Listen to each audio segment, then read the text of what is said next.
Peuple de Dieu, Shalom. Notre prédicateur, il est pasteur au Centre for Christ Ambassador à Johannesburg, directeur de MET francophone à Pretoria, mari et père de 6 enfants. Le pasteur Jean Médard Péa, c'est lui qui nous enseigne. Cette parole va s'accomplir telle que je l'ai dit. Tu peux compter sur lui. Alléluia. Il dit dans Ésaïe 14, verset 24, il dit, j'ai juré, comme je l'avais planifié, cela se fera ainsi. Comme pour dire, j'obtiendrai toujours ce que j'ai prévu obtenir. Dieu n'a pas de plan A, il n'a pas de plan B. Il a un seul dessein. Alléluia. Qu'il vente, qu'il neige, Dieu veut accomplir son dessein. Mais quel est le dessein de Dieu?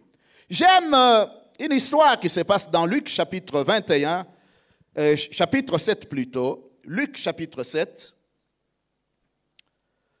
verset 29. On nous parle de l'histoire de Jean-Baptiste qui est en train de prêcher. On nous dit, et tout le peuple qui l'a entendu, et même le publicain, ont justifié Dieu en se faisant baptiser du baptême de Jean. Mais le pharisien et les docteurs de la loi, en ne se faisant pas baptiser par lui, ils ont raté le dessein de l'Éternel. Alléluia. Jean était un enseignant. C'était un faiseur des disciples. En fait, à l'époque de Jean, les disciples n'étaient pas simplement une affaire de chrétiens. Platon, Socrate et d'autres là, ils faisaient des disciples aussi. En fait, un disciple, c'est quelqu'un qui suivait un maître, il écoutait la philosophie d'un maître et il adoptait cette philosophie pour être un apprenti, de telle sorte qu'il voulait apprendre de ce maître et propager la doctrine du maître. Quand Jean parlait, beaucoup de gens ont accepté, adopté sa doctrine. Il les a baptisés. Le baptême signifie l'intégration. Alléluia. Il les a intégrés. Mais un autre groupe n'a pas voulu. Et on nous dit, en ayant refusé la philosophie des gens, ils ont raté le dessein de Dieu. Quelle est la philosophie que Jean avait et qui était liée au dessein de Dieu?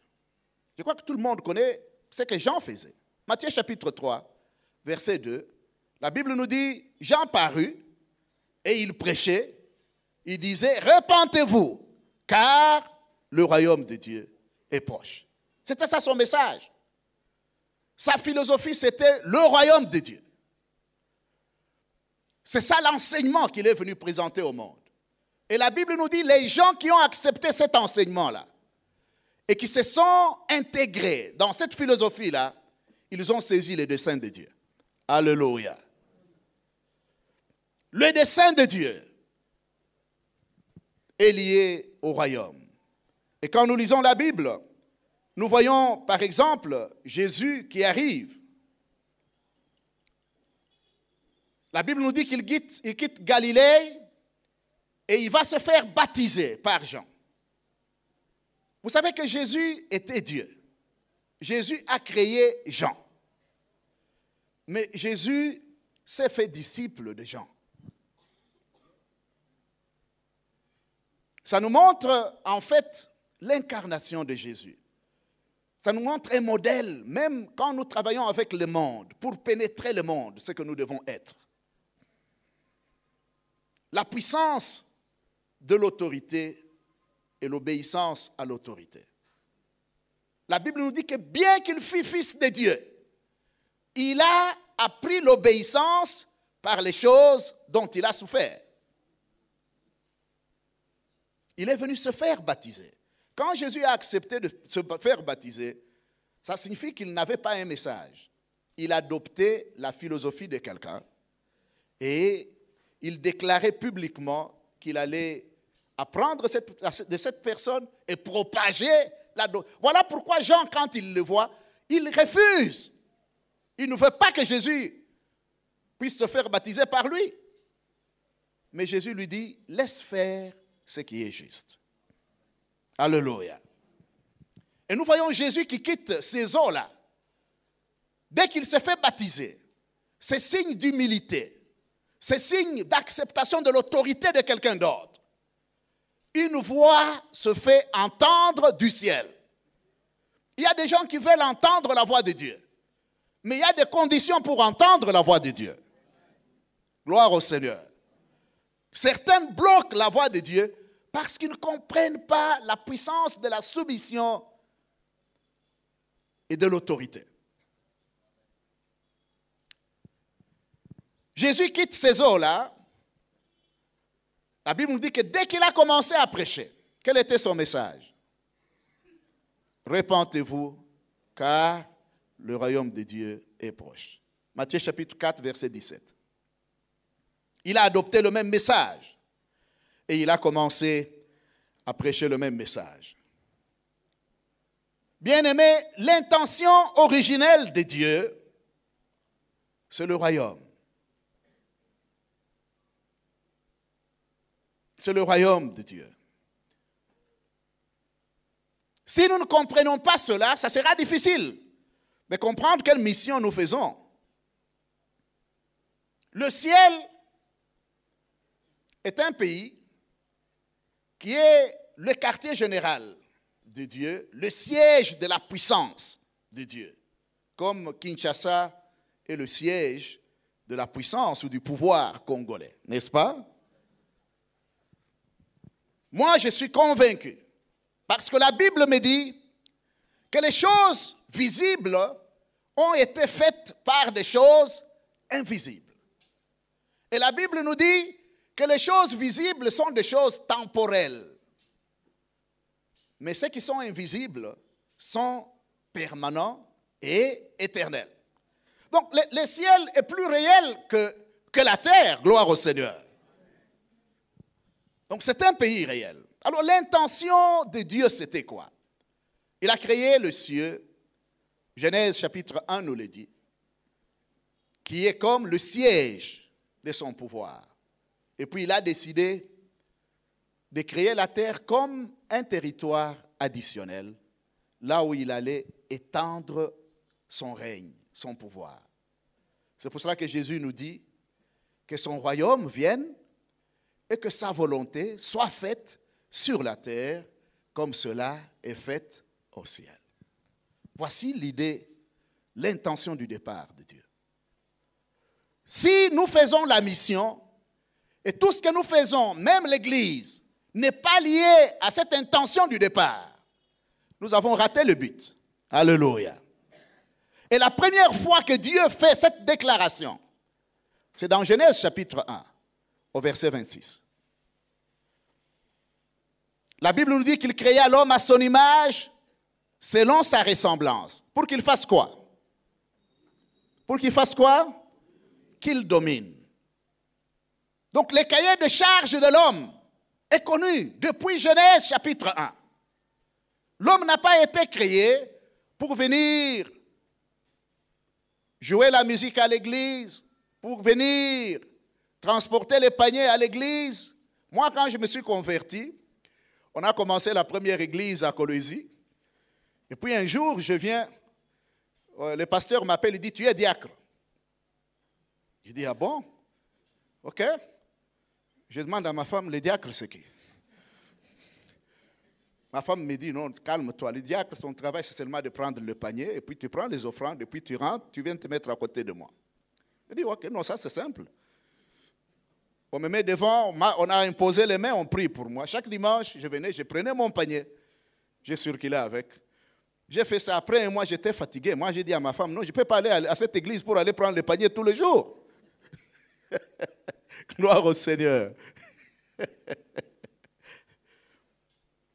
C'est pour cela que si l'intention d'une chose n'est pas connue, les abus ne sont pas loin. Alléluia. Donc Dieu, s'il nous a créés, il nous a créés avec une seule pensée en tête.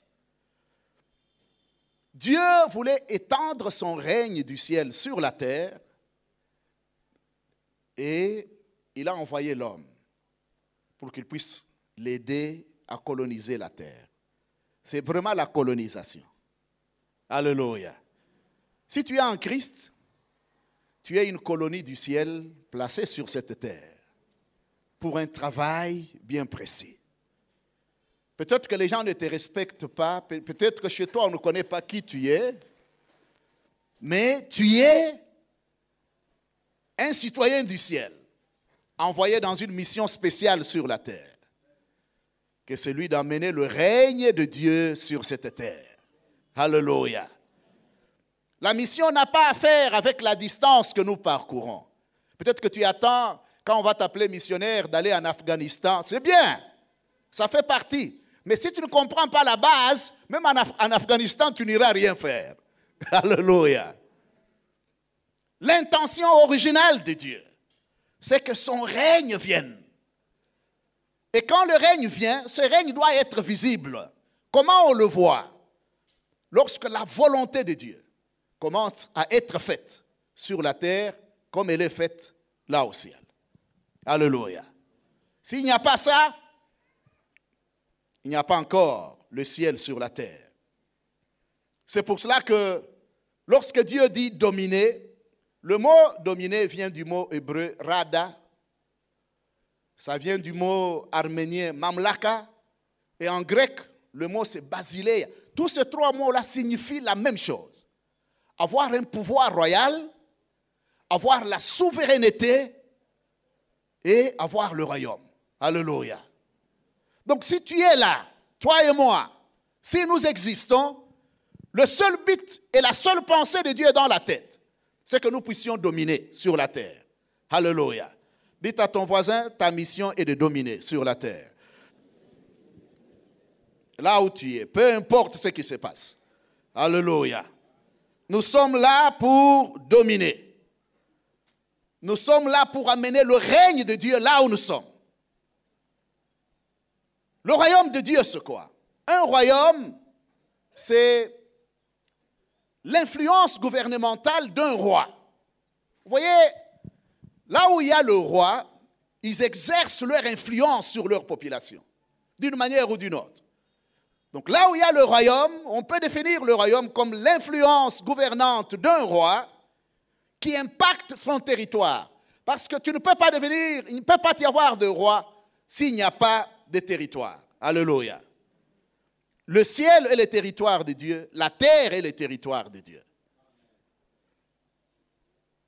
Alors, le roi impacte ce territoire-là avec sa culture, avec ses intentions, avec sa volonté.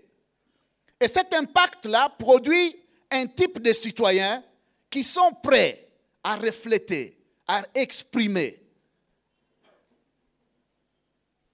la royauté du Seigneur, sa culture. Ça signifie que lorsque Dieu voulait faire le monde, l'idée qui était derrière lui, c'était le royaume. Dans Luc, il dit, il a plu à votre Père de vous donner le royaume. Alléluia.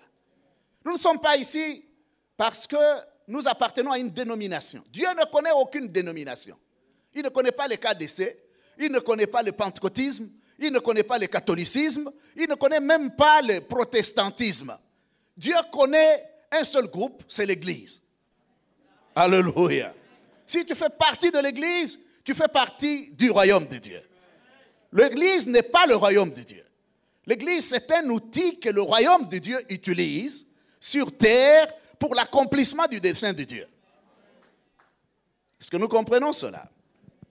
Ouais. Je suis Yuri Bobella de l'Église Compassion Limitée. Oui. Je voulais savoir quel est ce phénomène aujourd'hui dans l'Église qui fait en sorte que les gens aient plus la volonté d'aller en mission dans des lieux luxueux, renommés, alors que précisément ici au Congo, dans le province, en tout cas, il n'y a pas de la volonté d'aller en mission. Ça, voilà. Tu peux répondre, non? Tu sais pourquoi? Tu comprends, c'est une très bonne question. Les gens comprennent aussi, c'est pour cela qu'ils sourient. Amen. Donc, là où le royaume atterrit, que ce soit dans un espace qui est la vie d'un individu, on doit voir la volonté de Dieu commencer à se manifester. On doit voir la culture de Dieu en existence. La culture de Dieu, c'est que on voit l'amour, par exemple. On voit la justice. On voit la compassion dans l'individu. Tu ne peux pas rester comme tu étais hier, là où le règne de Dieu est arrivé. Tu peux être membre de l'Église, mais quand le royaume de Dieu atterrit, quelque chose doit céder pour que quelque chose d'autre vienne. La culture du monde doit partir pour que la culture de Dieu vienne. Et cette culture doit être visible. Le mot gloire, c'est exactement le mot culture. Là où il y a le royaume, généralement la culture est visible. C'est pour cela que je porte ce que je porte ici. Le matin, avant de venir, j'étais en train de rire avec Thomas en disant si on pouvait même me laisser aller avec mon petit tricot ici, prêcher là-bas, mais si je fais comme ça, je vais offenser certains, non? Parce que dès que j'arrive comme ça, mon onction part, personne ne va même accepter. C'est la culture. C'est arrivé comme ça, pourquoi? Parce que celui qui est venu nous coloniser a montré qu'un homme civilisé, un homme qui a de la valeur, il ne peut porter que cette affaire que je porte, et puis il met une corde au cou, là tu es acceptable.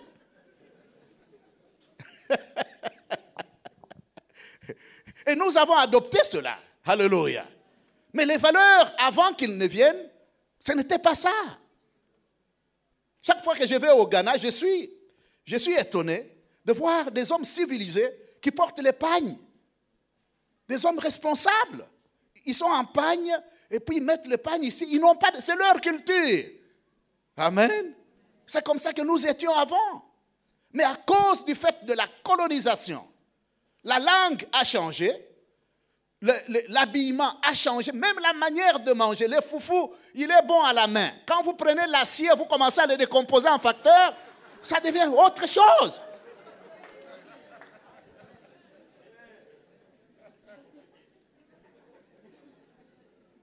Nous le faisons comme ça à cause de la puissance de la culture. C'est ce qui arrive, que l'Église n'a pas beaucoup d'impact dans la société. Parce que nous disons que nous sommes de Dieu, mais le monde ne sait rien voir de Dieu en nous. Et c'est ça qui crée le problème au monde. Ils cherchent Dieu, mais ils ne le voient pas. Ils entendent les gens parler, mais dans les œuvres, quand ils regardent les individus, ils sont, comme les swahiliphones disent, Mwanzamani, pas comme Mwanzamani. Rien ne change.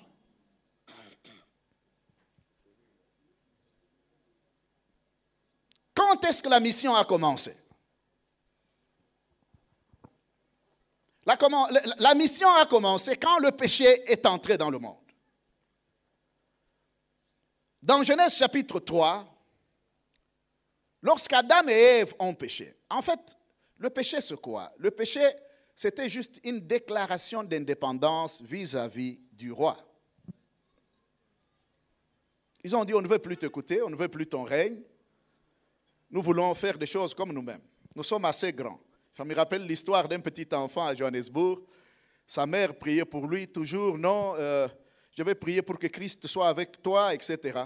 Un jour, il veut partir, la mère dit, non, je vais prier. Il dit, non, je suis déjà grand, laisse Christ là où il est. Moi-même, je saurais traverser. Quelquefois dans la vie, nous nous comportons comme ça. Adam et Ève ont déclaré l'indépendance. Dès qu'ils ont péché, vous savez les conséquences du péché, c'était quoi? Là où il y a un royaume, généralement, la présence d'un royaume est marquée par la personnalité de ce royaume-là qui vient s'installer dans le pays colonisé. Et si vous lisez la Bible, dans Genèse chapitre 1, la Bible nous dit, Dieu créa le ciel et la terre, et puis il met point. Comme pour dire à tous ces philosophes qui discutent, ces gens qui parlent de l'évolution, il dit, je n'ai pas besoin de vous écouter. J'ai créé et c'est fini. Que vous croyez ou que vous ne croyez pas, ce n'est pas mon problème. Mais au verset 2, on nous dit que Dieu avait mis un gouverneur sur la terre. Je crois que vous le connaissez. La Bible dit, l'Esprit de Dieu se mouvait au-dessus des eaux. Là où il y a un royaume, il y a toujours un représentant de ce royaume-là qui est envoyé pour marquer la présence du royaume là où il est. Regardez ce qui se passe lorsque l'homme pêche. Après Genèse chapitre 3. Si vous lisez dans Genèse chapitre 6, Dieu regarde le monde, il dit, mon esprit ne restera plus dans ces gens ici. Le péché a eu comme conséquence le départ précipité du Saint-Esprit. C'est pour cela que dans toutes les démarches sur la venue du royaume que Jésus faisait, la promesse la plus grande, vous la connaissez, non?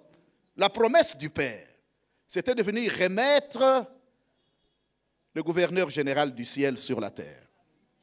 Depuis Genèse 3, jusqu'avant la Pentecôte, pendant plus de 4000 ans, le Saint-Esprit n'a jamais vécu dans quelqu'un. C'est pour cela que le Seigneur dit, tous ceux-là qui appartiennent au royaume, ils sont plus grands que les Moïse. Ils sont plus grands que les David. Il n'y a que toi qui ne comprends pas ce que tu es. Mais Dieu dit que tu es plus grand que tous les Abraham qui sont passés avant toi. Et pour cela que je te disais le matin, sens-toi un peu honoré, confortable. Tu es aimé par ton Père. Tu es privilégié d'être membre du royaume. Alléluia. Alors, à partir de Genèse 3, Dieu entre dans la mission. Genèse 3, verset 9 ou 10, il est en train de poursuivre Adam. Adam, où es-tu? Alléluia. Dieu est le premier missionnaire. Dites à ton voisin, Dieu est le premier missionnaire. Il est le premier missionnaire. Et la mission de Dieu, ce n'était pas de venir installer une religion sur la terre. Il ne cherchait pas à produire le pentecôtisme sur la terre. Dieu voulait restaurer l'homme dans son projet du départ. Alléluia. Je vous ai lu ici ce que Dieu dit. Il dit, j'ai un seul dessein. Je ne suis pas concerné par ce que les gens pensent. Et moi, je vois la fin avant le début. Et il dit, mon dessein va s'accomplir tel que je l'ai conçu. Alléluia. J'obtiendrai ce que je veux. Donc Dieu s'engage dans ce projet de restauration de l'homme. Et il ne s'est pas engagé d'une manière silencieuse. Il a appelé le diable et il l'a informé. Dans Genèse chapitre 3, vous connaissez ce verset-là, au verset 15. Il lui a dit, toi, parce que tu as utilisé la femme, je vais te créer le problème avec la femme. Alléluia. Je vais mettre inimitié entre toi, entre ta postérité et la postérité de la femme. Tu vas lui mordre les talons, mais ils vont t'écraser, il va t'écraser la tête. Il parlait de la postérité. Gloire au Seigneur. Et cette postérité dont il parlait, c'est Jésus-Christ. Jésus n'est pas venu sur la terre en promenade. Il n'était pas un touriste. Regardez comment Ésaïe annonce sa venue. Dans Ésaïe chapitre 9 au verset 6. Il dit, un enfant nous est né, un fils nous est donné. Pourquoi est-ce qu'il est venu? On nous dit, la domination reposera sur ses épaules. Donc Jésus n'est pas venu mourir pour s'amuser, il est venu mourir pour restaurer le projet du départ. Dans Genèse chapitre 1, verset 26. La domination. Il est venu restaurer la souveraineté à l'homme. C'est pour cela que lorsqu'il crée l'Église, il leur dit, tout ce que vous allez lier sur la terre sera lié là au ciel. Et tout ce que vous allez délier sera délié là au ciel. Je m'étonne souvent quand je parle aux enfants de Dieu. Parce qu'il n'y a que l'Église qui ne comprend pas la capacité que Dieu a investie dans l'Église. La Bible nous dit dans Ephésiens chapitre 1 qu'il nous a donné une puissance extrêmement illimitée. Alléluia. La même puissance qu'il a utilisée pour ressusciter Christ d'entre les morts. Lorsque tu deviens un enfant de Dieu, Dieu met en toi exactement la même puissance. C'est pour cela qu'en tant qu'enfant de Dieu, nous ne pouvons pas passer notre temps en train de nous battre avec les démons. La chose la plus facile pour chaque croyant, même s'il est né de nouveau aujourd'hui, c'est de chasser les démons. Vous n'avez pas besoin de ministère spécial pour cela. Vous n'avez pas besoin d'une onction quelconque pour cela. Il a dit, voici le miracle qui accompagneront ceux qui auront cru. En mon nom, ils chasseront les démons. Parce que Dieu sait ce qui est en toi. Il n'y a que toi qui ne connais pas qui tu es. Alléluia. Ce que tu crains, là, tu crains aussi. Dis cela à ton voisin. Nous avons reçu une autorité exceptionnelle de la part du Seigneur. Alléluia. La conséquence du péché, comme je vous l'ai dit, c'était le départ de l'Esprit du Seigneur. Et Dieu s'engage dans ces grands projets de restauration de son royaume sur la terre. Ce projet de restaurer la domination à l'homme. Je veux vous montrer la différence qu'il y a entre l'évangile des saluts des âmes et l'évangile du royaume des cieux. Il y a une très grande différence. Alléluia. Si l'Église comprend cela, notre mission va prendre une autre ampleur et nous ferons de grandes choses sur la terre. Gloire à Jésus. Donc Dieu s'engage dans ce projet. Il commence à chercher des hommes justes qui seront de points de connexion. C'est comme ça qu'il trouve Noé. Il fait un projet avec lui. Mais comme il aimait l'alcool, vous qui aimez prendre un tout petit peu, il s'est retrouvé en difficulté. Alléluia. Que ceux qui boivent, boivent encore. Mais il s'est retrouvé en difficulté et Dieu a dit non, je ne peux pas compter sur un type comme ça. Parce qu'il ne va pas être focalisé, il ne va pas être sérieux. Hein? Il y a beaucoup d'enfants de Dieu qui disent non, pasteur, est-ce que Dieu a interdit l'alcool, etc. Paul dit tout m'est permis, mais tout n'est pas utile. Ce que tu bois là, pour quelqu'un d'autre, ça détruit sa famille, ça ruine les enfants, ça détruit son propre corps et ça crée beaucoup de problèmes à l'église parce qu'on va commencer à prier pour lui inutilement. Les prières qu'on devait adresser pour autre chose, on les gaspille avec un homme irresponsable. Que le Seigneur nous aide. Et dis bien que le Seigneur nous aide. Alléluia. Donc nous devons comprendre le projet de Dieu. Dieu va trouver Abraham. Abraham était un homme juste et il le prend. Et Abraham, parce qu'il a accepté les pensées de Dieu, il a quitté là où il était, vers quelque part où Dieu l'indiquait, où personne n'est jamais parti. Il est devenu le père de la foi. Mais regardez le père de la foi. Il n'a jamais été un souverain sacrificateur. Il n'a jamais été un chef religieux. C'était un homme d'affaires. Comment est-ce que Dieu peut aller choisir un homme d'affaires pour devenir le père de la foi des gens? Aujourd'hui, on vit dans une église où les gens se dissocient de la société.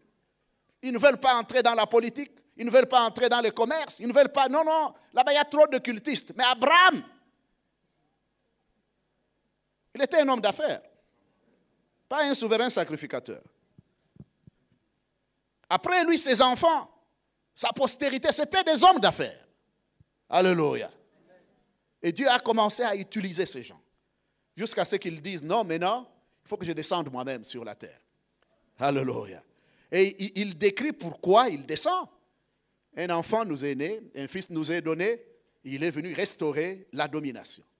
La domination, dans d'autres Bibles, on traduit ça comme le gouvernement. Christ n'est pas venu pour établir une église et s'asseoir là-dedans. Il est venu réinstaller le gouvernement de Dieu sur la terre. C'est ça le royaume de Dieu. C'est le gouvernement de Dieu sur la terre. Il veut reconquérir tout espace qui a été pris par l'ennemi. Je dis bien tout espace. Et je vais vous le montrer bibliquement. Vous ne pouvez pas être dans un pays, dans une ville qui est pourrie avec la corruption, où rien ne marche. Et vous êtes seulement en train de chanter des cantiques dans l'église. Vous savez, Dieu a des critères de performance. Quand vous allez au ciel, vous n'allez pas aller dire au Seigneur, j'ai chanté beaucoup de cantiques. Non. Il y a quelque chose pour lequel il sera capable de dire, bon et fidèle serviteur. Vous devez le connaître et vous devez le faire.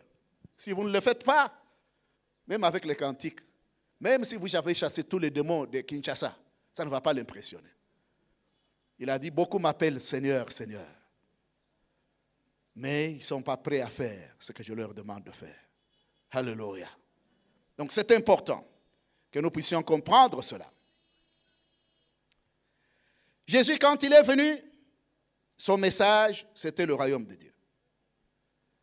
Il dit dans Luc chapitre 4, verset 43, c'est pour cette raison, c'est pour cette cause que je suis venu, afin d'annoncer cette bonne nouvelle du royaume à d'autres contrées. Alléluia. C'était son message, la bonne nouvelle du royaume de Dieu. Il était venu annoncer aux gens, écoutez, vous n'avez plus besoin de rester dans ce royaume-là. Un autre royaume est venu, avec une culture différente. Un royaume d'amour, un royaume où il y a la paix qui règne, la réconciliation. Vous pouvez entrer dans ce royaume-là. Alléluia. C'est ça la bonne nouvelle. Malheureusement, aujourd'hui, on a beaucoup de gens qui viennent à l'église, mais qui s'empoisonnent dans les églises, qui se haïssent même plus que dans le monde. Des gens qui ne se supportent pas. Je vois dans les médias sociaux comment l'église est spécialisée dans les injures. Le groupe des serviteurs de Dieu. Il peut t'insulter de la tête jusqu'aux pieds. Sans honte. Ça, ce n'est pas la culture du royaume des cieux. Alléluia. Nous faisons partie de notre royaume, pas le royaume de Dieu. Nous avons besoin de ressusciter les valeurs divines. Il a donné le message à ses disciples. Et le message qu'il devait prêcher. Il leur dit, voici, partez. Mais n'allez pas d'abord vers les Samaritains.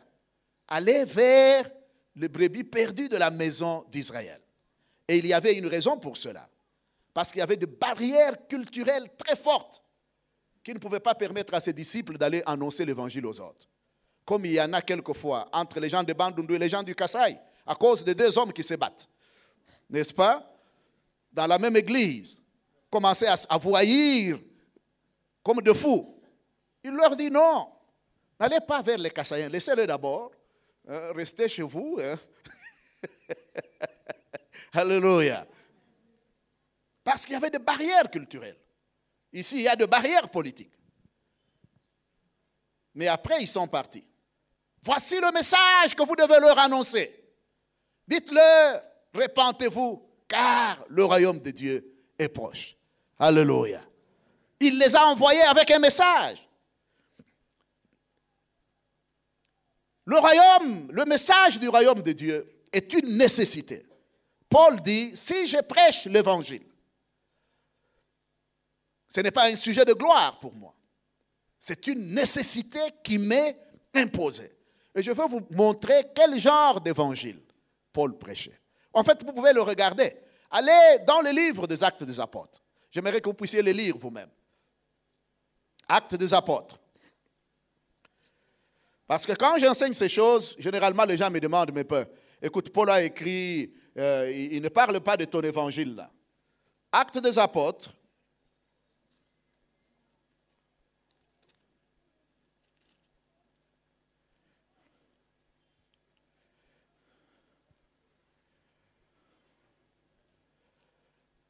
Chapitre 28, lisez le dernier verset. Est-ce que quelqu'un peut nous le lire dans la salle? Actes chapitre 28, verset 31.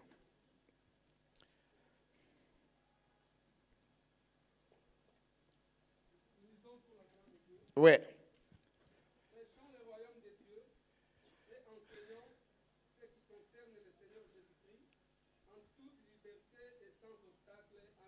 Il prêchait quoi? Il prêchait quoi? Le royaume de Dieu. Alléluia. Donc l'évangile de Paul, c'était le message du royaume de Dieu. Alléluia. Le royaume de Dieu est une priorité.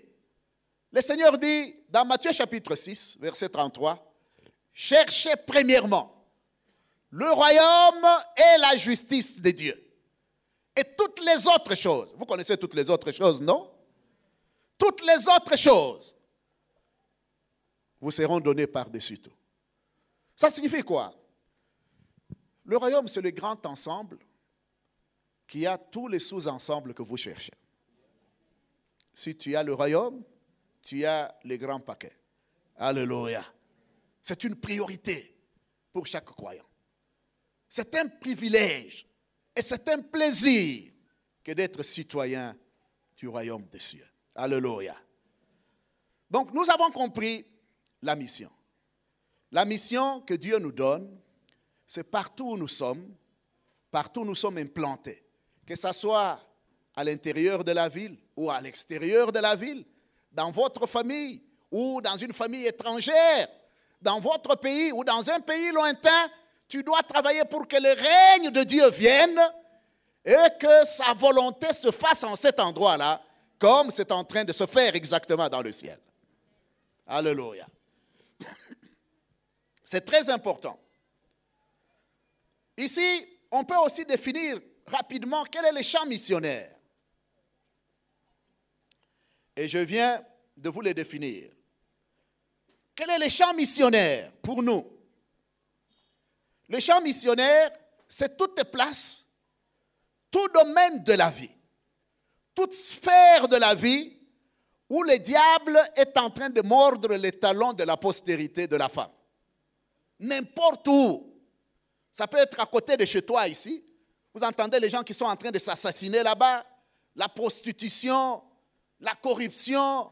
Ça peut être dans vos villages où les gens s'entretuent. Ça peut être l'idolâtrie, comme je l'ai vu sur la route du Bas-Congo. Je n'ai jamais vu une place aussi idolâtre que sur la route du Bas-Congo. Il y a des cimetières partout. On adore les morts. Je ne comprends pas ce qui se passe. Une autre fois que j'ai vu une situation comme ça, c'est au Cameroun, où vous trouvez les gens qui sont en ville, ils prennent leur argent, ils construisent des maisons dans la brousse, mais ils n'habitent pas dans ces maisons-là. Vous voyez beaucoup de maisons en brousse, mais il n'y a personne. Et ils espèrent que quand ils vont mourir, on va aller les enterrer dans ces maisons-là. Et quand on va les enterrer, après un temps, on va venir sortir leur crâne. Comme ça, on va mettre dans la maison de leurs enfants. Tous ces endroits-là, c'est les champs missionnaires. Donc, vous n'avez pas besoin d'aller dans un pays étranger. Partout où le diable crée le trouble. Ça peut être dans ta compagnie où tu travailles. Si vous trouvez qu'il y a l'injustice, si vous trouvez qu'il y a la haine, c'est un champ missionnaire. Alléluia.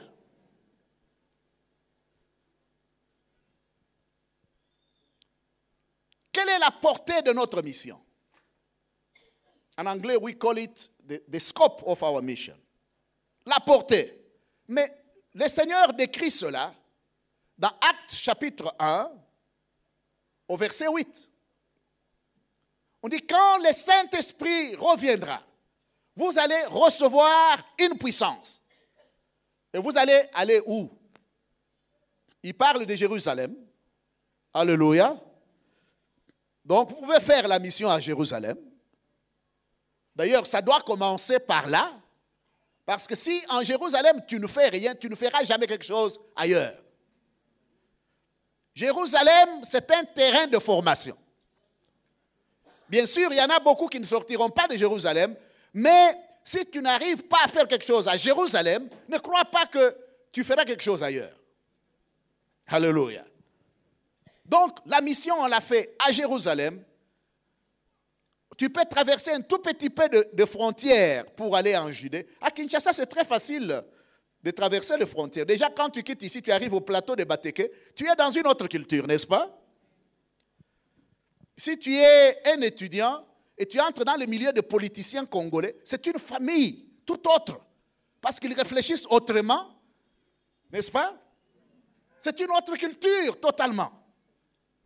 Donc nous parlons de culture, ça n'a rien à faire aller en Belgique. Hein. Déjà ici, le milieu des politiciens. Si vous allez entrer chez les collecteurs d'impôts, là, on les appelle comment ici? Les DG, RAD ou je ne sais pas comment vous les appelez là. Ils ont une culture différente de tout ce que tu connais là.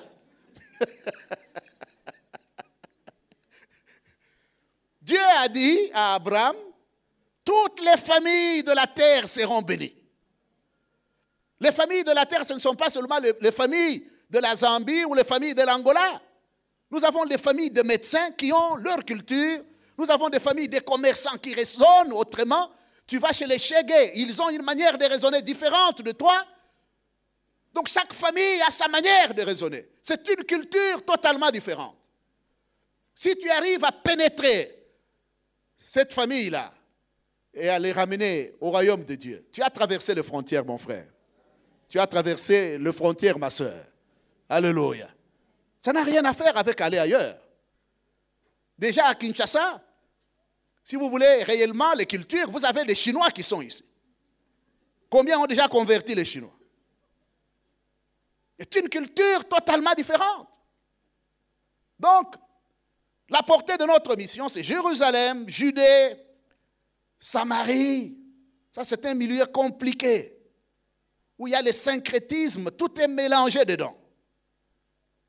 Une culture séparée jusqu'aux extrémités de la terre. Maintenant, je voudrais vous parler un peu des phases de l'accomplissement de cette mission. La mission s'accomplit en plusieurs phases. C'est là que je veux répondre à cette question. Quelle est la différence entre l'évangélisation et la mission, n'est-ce pas? C'est ça la question qu'il a posée. Vous comprenez que la mission générale que nous avons, ce n'est pas juste d'aller faire avec les 4 lois spirituelles, amener les gens à Christ. C'est d'amener le règne de Dieu. Quand le royaume de Dieu arrive chez un prostitué, la prostitution doit partir. Vous comprenez? Elle doit partir. Une autre culture vient chez elle. Si ça arrive chez les Chégues, comme ce que j'ai vu à la télévision l'autre jour, des petits enfants de 17 ans déchirent leurs frères dans le corps, tu te demandes, mais comment un homme peut, avec des lames de rasoir? Quand le règne de Dieu arrive chez ces enfants-là, une façon de faire comme ça doit s'arrêter. Alléluia. Ils doivent devenir paisibles. Il y a beaucoup de femmes qui sont mariées, toujours en conflit avec leur mari. Avec des hommes qui viennent à l'église, mais toujours en train de faire des choses en dehors. Et ils poussent les mamans à mettre leurs habits dans l'eau à tout moment. Comme ça, ils ne savent pas sortir dehors. C'est aussi une culture, alléluia. Mais quand le règne de Dieu arrive, ces pratiques comme ça cessent. La douceur rentre. Alléluia.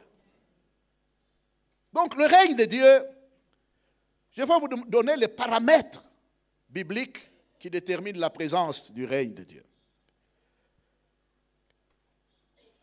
Avant de vous donner ces phases, je voudrais vous lire un verset très important qui doit rester dans la tête de chacun pour que nous puissions comprendre qu'est-ce que Dieu est en train de faire réellement au travers. Qu'est-ce qu'il cherche avec nous? Éphésiens chapitre 1.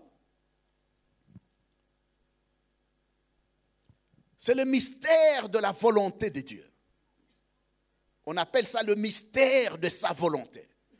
Le mystère, c'est quelque chose qui est caché, que Dieu décide de révéler à un temps afin de le mettre en exécution. Quel est le mystère de cette volonté? Qu'est-ce que Dieu est en train de vouloir faire? Éphésiens chapitre 1, versets 9 à 10.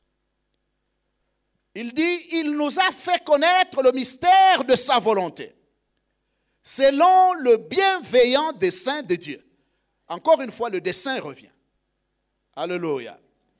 Qu'il avait formé en lui-même pour le mettre à exécution lorsque les temps seraient accomplis. Quel est le mystère de cette volonté? La Bible nous dit, c'est de réunir toutes choses. Les choses qui sont en haut et les choses qui sont en bas sur la terre. Toutes choses. Dites à ton voisin, toutes choses. Il veut réunir tout sous la direction d'un seul chef, qui est Jésus-Christ. Alléluia. Voici la démarche de Dieu. Tout domaine de la vie, toute sphère de la vie qui a été occupée par le diable, Dieu travaille au travers de sa colonie qui est toi pour ramener tout ce domaine sous l'autorité d'un seul chef qui est Jésus-Christ. Alléluia. Donc on a beaucoup à faire, mes frères. Dieu veut récupérer la politique congolaise, ramener sous l'autorité de Christ. Dieu veut ramener les mines congolaises et ramener sous l'autorité de Christ. Dieu veut ramener la justice congolaise où il y a plein de corruption sous l'autorité d'un seul chef qui est Jésus-Christ. Il veut ramener le médecin congolais sous l'autorité d'un seul chef qui est Jésus-Christ. Tous les bourgmestres, les commissaires, on les appelle comment? Les parlementaires là, ce sont les commissaires du peuple. C'est comme ça qu'on les appelait. Oh, les députés, voilà. Le nom a changé. Donc, tous ces gaillards-là qu'on appelle honorables sans s'honorer eux-mêmes, on doit les ramener sous l'autorité d'un seul chef qui est Jésus-Christ. C'est ça notre mission sur la terre. Alors, il ne faut pas vous asseoir à l'église, croiser les bras, croire que c'est fini pour vous, vous attendez le ciel, comme quelqu'un chantait, le ciel est mon espérance. Non. Avant d'aller au ciel, il faut terminer ce pourquoi tu es venu sur la terre. Tu dois faire quelque chose. Là où Dieu t'a planté, qu'il te plante à l'étranger ou qu'il te plante ici, nous avons quelque chose à faire tous. Il n'y a pas un seul chômeur dans l'église. Nous sommes tous invités à joindre Jésus-Christ sous l'autorité et la puissance du Saint-Esprit pour bouleverser les cités et pour bouleverser le monde. Alléluia. Nous devons être connus comme ça. Donc, je crois que vous comprenez l'intention de Dieu. Alors, quelles sont les phases pour que le règne de Dieu se manifeste sur la terre? Pour que le royaume de Dieu soit visible sur la terre. La première phase, pour que cela se fasse, c'est la phase de l'évangélisation.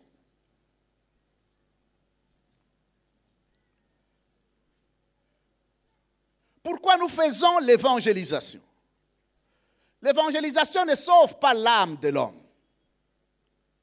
L'homme est un esprit qui a une âme et qui vit dans un corps, dans un environnement où Dieu l'a placé.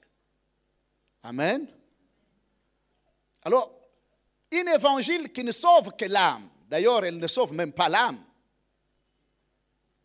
n'est pas l'évangile du royaume. C'est pour cela que j'ai dit qu'il y a deux types d'évangiles. L'évangile du salut, qui ne sauve, qui ne focalise que sur le salut de l'âme, et il y a l'évangile du royaume, qui est un évangile holistique. Alléluia. En fait, la première phase, l'évangélisation, ça ne sauve pas l'âme. L'évangélisation sauve l'esprit. L'évangélisation doit être intentionnelle et il doit être une nécessité pour chaque croyant, peu importe là où il est, qu'il soit en dehors des frontières ou à l'intérieur des frontières. Amen. Paul dit, si je prêche l'évangile, ce n'est pas un sujet de gloire, mais c'est une nécessité qui m'est imposée. Lorsque quelqu'un reçoit Christ, ce qui arrive dans sa vie, c'est qu'on prend cette personne qui était déconnectée de Dieu ou du royaume de Dieu et on les reconnecte du royaume de Dieu. Alléluia. C'est ce que Paul enseigne dans Colossiens chapitre 1, verset 13, en disant qu'il nous délivre du royaume de ténèbres et il nous transporte dans le royaume de son Fils bien-aimé. Lorsque quelqu'un reçoit Christ comme Seigneur et Sauveur, il y a un transport spirituel qui se fait.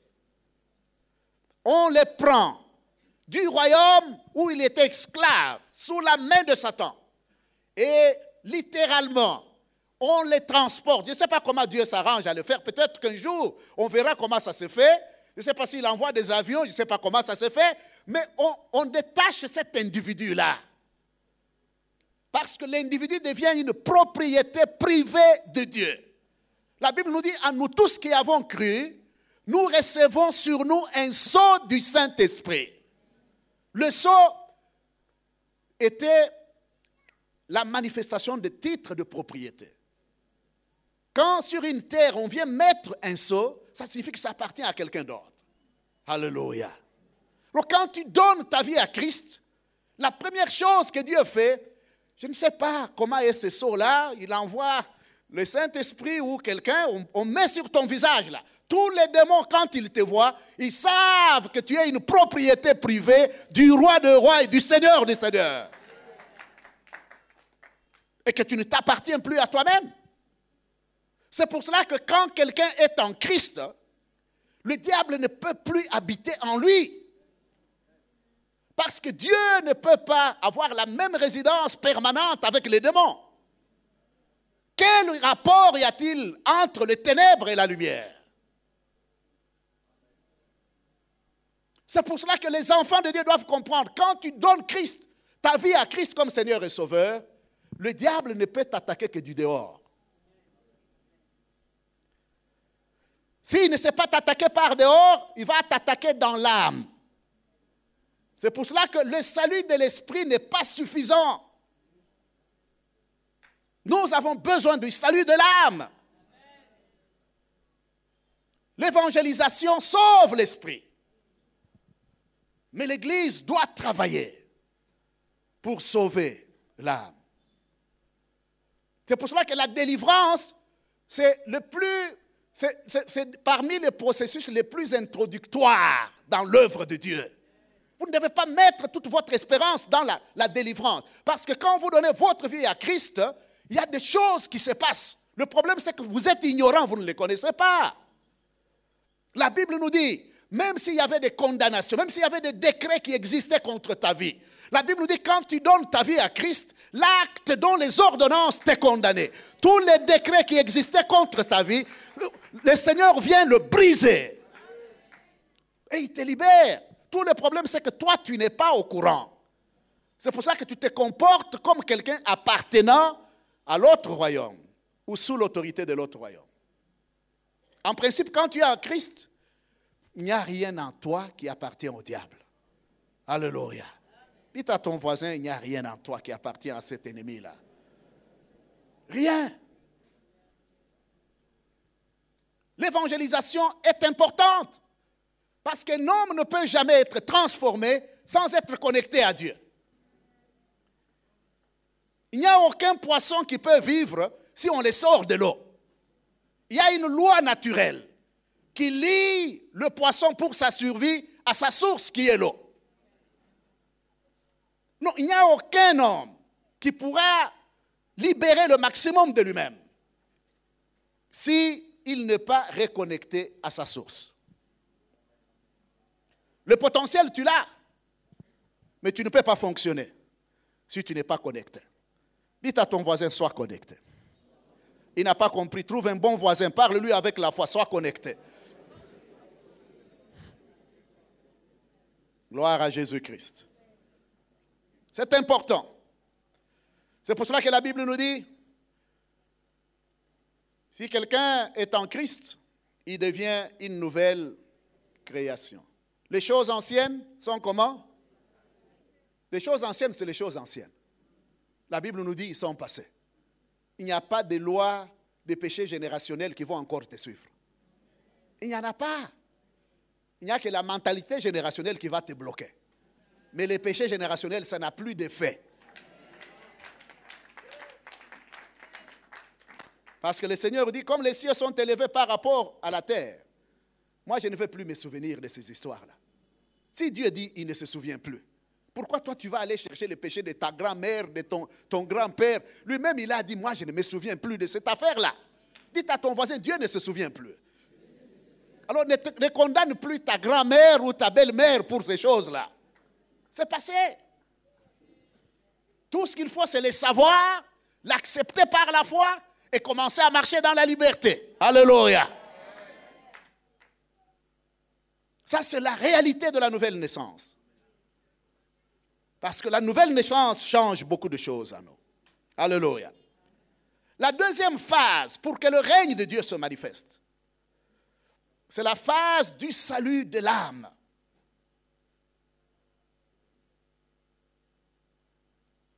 La Bible nous dit dans Jacques, chapitre 1, « Recevez avec empressement la parole de Dieu qui a été sémée en vous et qui va aussi sauver qui?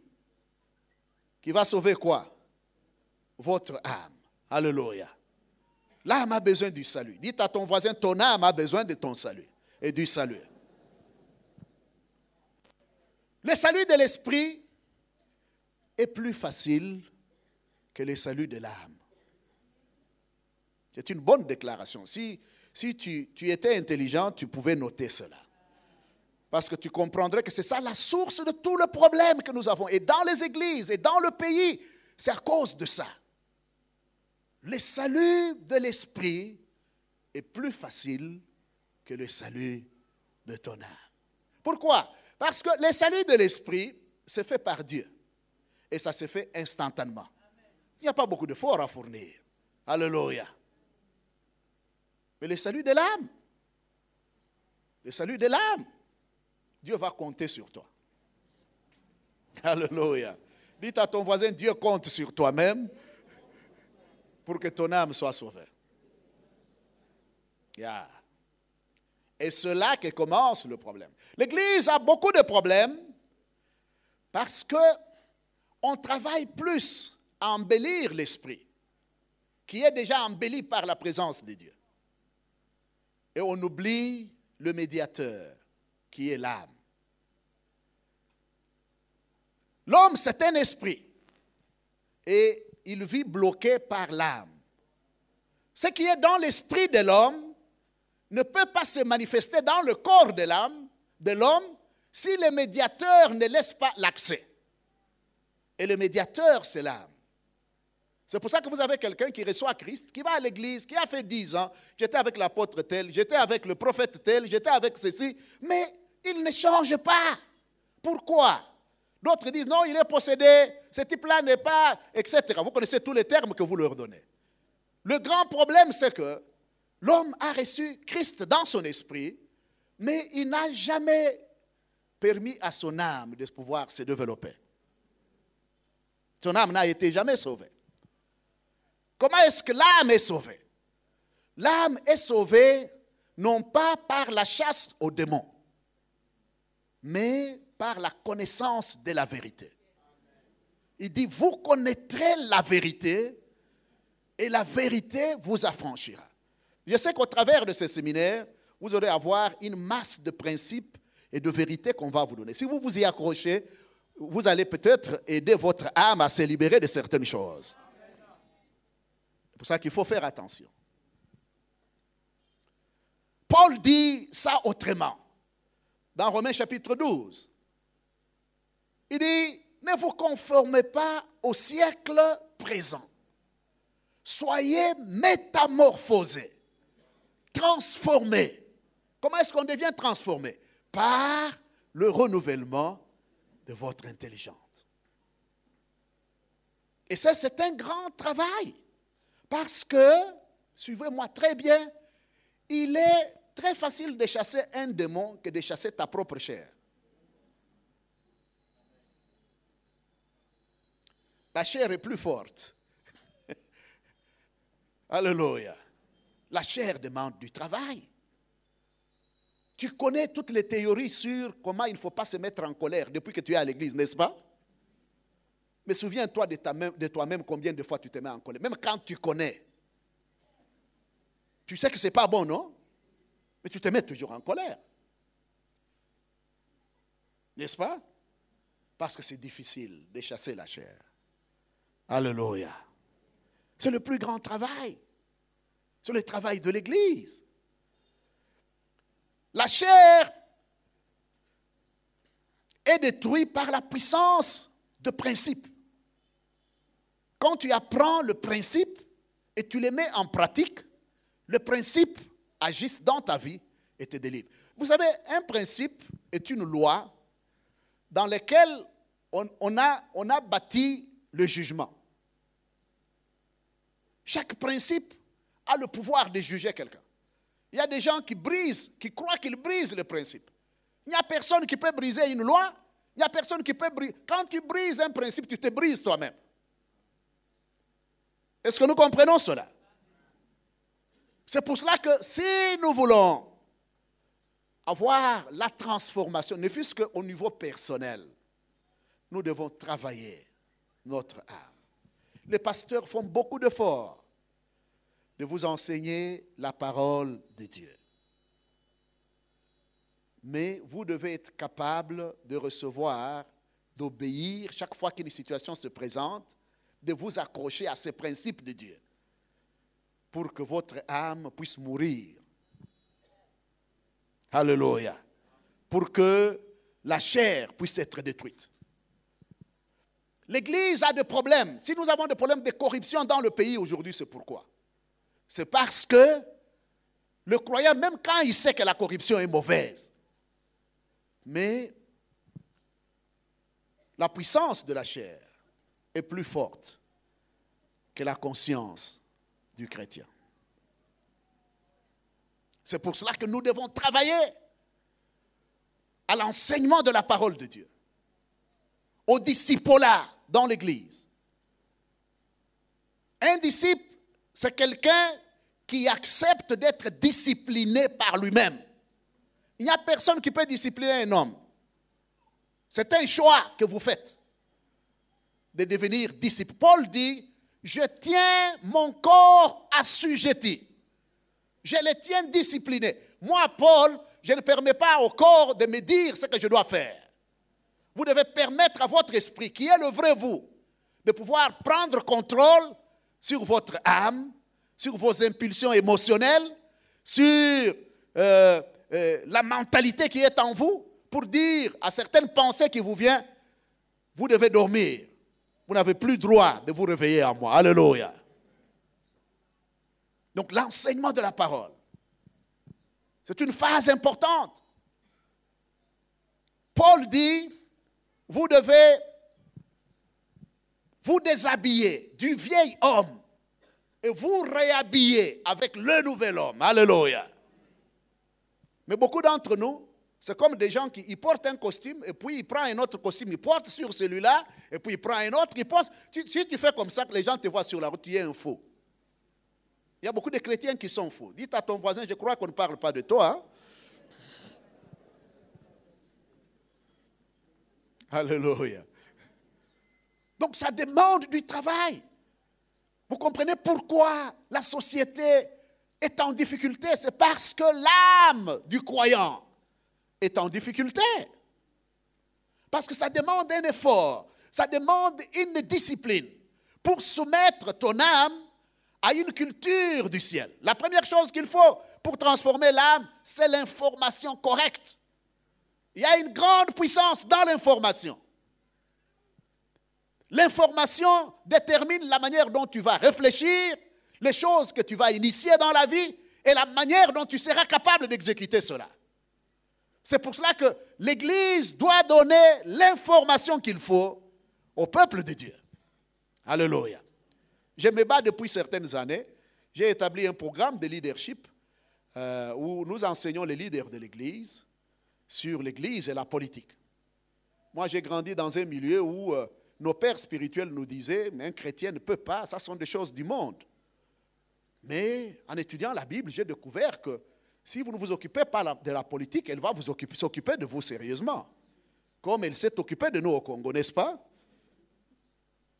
Et la Bible est claire en matière de la politique. Parce que le Dieu que nous servons est politicien, non? On ne l'a jamais appelé souverain sacrificateur. Partout, on l'appelle roi. Qu'est-ce qu'un roi fait? Amen. Donc il y a des choses que nous devons connaître. Avant, parmi les gens qui ont suivi les premières sessions, c'était des problèmes. Mais de plus en plus, que ce soit au Cameroun, Brazzaville, les gens comprennent qu'on est resté dans les ténèbres pendant longtemps. Comme au Congo, 95% des croyants, on vous dit ne vous impliquez pas dans la politique, vous vous retirez, vous laissez les gens les plus méchants et les plus mauvais, les 5% là, s'occuper de vous. C'est comme ça que vous avez toute la richesse du Congo, qui est entre les mains des 0,5% des gens qui contrôlent les autres.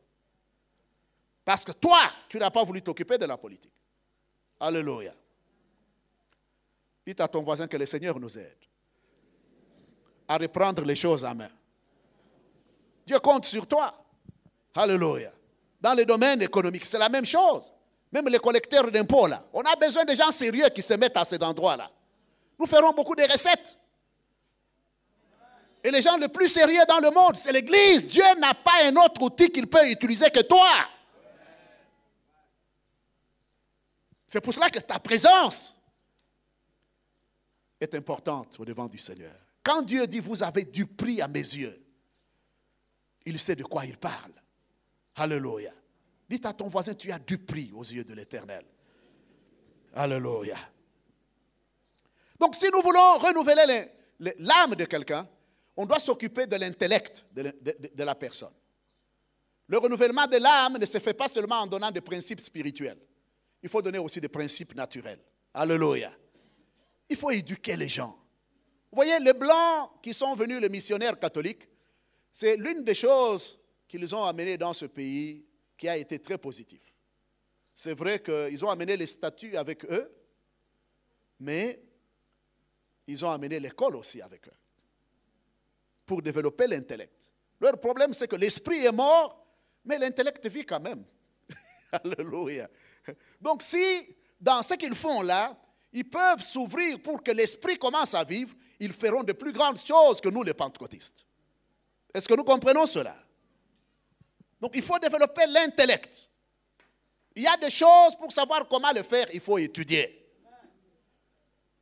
Vous savez que même le système d'enseignement que nous avons au Congo, c'est un système d'enseignement d'esclaves. Comment vous pouvez produire un docteur, un ingénieur, il sort, il ne sait pas si j'ouvre mon cabinet, combien coûte ceci? Ils ne connaissent pas. Pourquoi? Parce qu'on produit des ingénieurs pour aller travailler pour les autres. Ailleurs, on produit des entrepreneurs. Donc même le système d'éducation, c'est un système d'éducation d'esclaves. Ça ne va pas changer si l'Église ne s'élève pas. J'ai dit bien, ça ne va pas changer si vous ne renouvelez pas votre intelligence. C'est pour cela que la mission est plus grande que ce que nous pensons. La mission est plus grande, ce n'est pas seulement l'évangélisation. Il y a beaucoup de choses qui doivent être faites pour arriver à libérer une nation comme la nôtre. En fait, l'évangile du royaume s'occupe de communautés, de la transformation des communautés. Le salut de l'âme s'occupe peut-être au niveau de l'individu. Mais l'évangile du royaume, comme je vous ai dit, ça s'occupe de l'esprit de l'homme, de l'âme de l'homme, du corps de l'homme et même de l'environnement dans lequel l'homme vit. Vous ne pouvez pas dire que vous avez sauvé l'âme de l'homme quand l'homme n'a pas à manger. Amen. Vous ne l'avez pas sauvé. Cet homme est en train de mourir. Il va rentrer au ciel avant le temps que Dieu lui avait prévu de rentrer. Son salut, c'est l'aider totalement. Alléluia. À rester sur la terre, à accomplir le projet pour lequel il est venu, dans les temps qui lui a été donné par le Seigneur. Donc, il y a beaucoup à faire, mes frères, dans la mission. Donc, il faut vous occuper de l'intellect. On doit s'occuper aussi des émotions de l'individu. Il y a beaucoup de gens qui sont dans l'Église, mais qui sont totalement brisés, blessés, offensés. Un homme offensé ne peut qu'offenser les autres. Amen. C'est pour cela que vous trouvez à l'église des gens qui disent, celui-là, je peux pardonner à tout le monde. Elle, à moins qu'elle coupe mon doigt ici. Mais tu es un enfant de Dieu, on va couper ton doigt, pourquoi? Alléluia. Le Seigneur dit, si vous ne pardonnez pas, moi aussi, je ne vous pardonne pas. Il y a des gens qui sont blessés dans l'église. L'église, si nous voulons faire un évangile holistique, doit s'occuper de ceux qui ont le cœur brisé aussi. Amen. On doit travailler pour leur guérison. On doit les restaurer. Et puis, on doit s'occuper de la volonté des membres de l'église, l'engagement de leur volonté, les décisions qu'ils prennent. Vous savez, le musulman, ils n'ont pas l'espérance de vie que nous avons. Mais leur volonté est préparée de telle sorte qu'ils sont prêts à mourir pour la cause de Mohammed. Mohammed qui est à l'enfer, il meurt pour aller à l'enfer avec lui.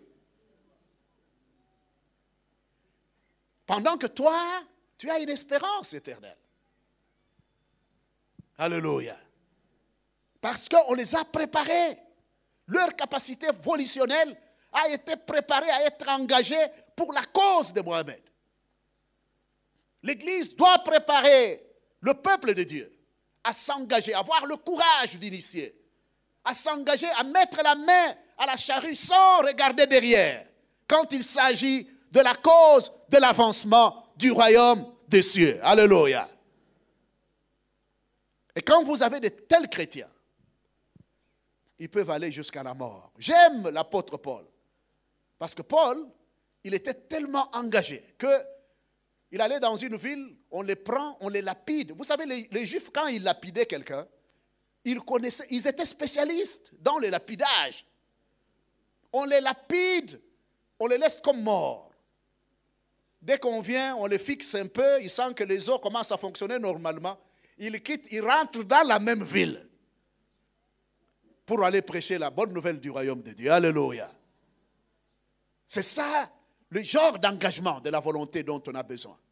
On a des chrétiens froussards, des chrétiens peureux. Même le monde est plus courageux que les chrétiens qui sont dans l'église. Dieu a besoin des hommes courageux, des hommes qui peuvent se tenir sur la place du principe pour dire, pour ce principe-là, je suis prêt à mourir pour cela.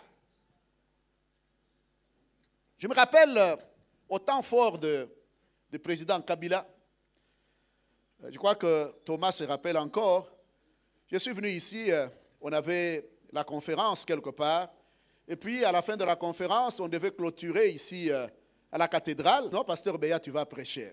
C'était la période où l'injustice était terrible au niveau de Kinshasa. Je suis venu me mettre à genoux, je demande à Dieu, je vais prêcher quoi? Il a dit, prêche sur l'injustice. Et il y avait une grosse caméra, ou des caméras au devant de moi.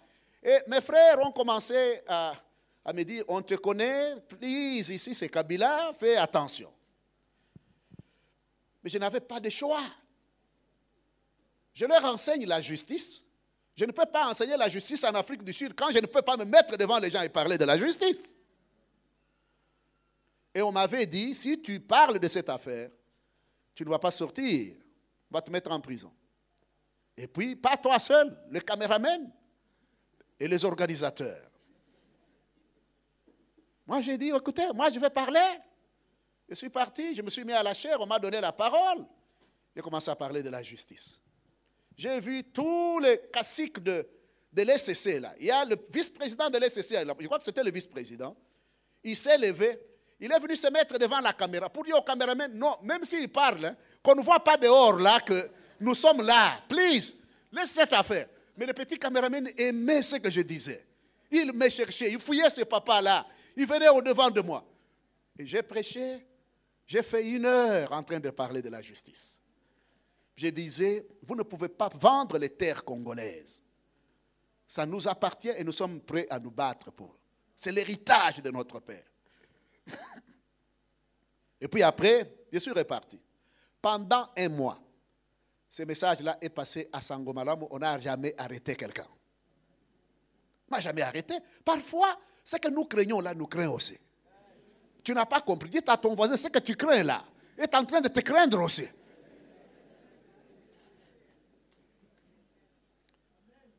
La Bible dit, prenez courage, fortifiez-vous.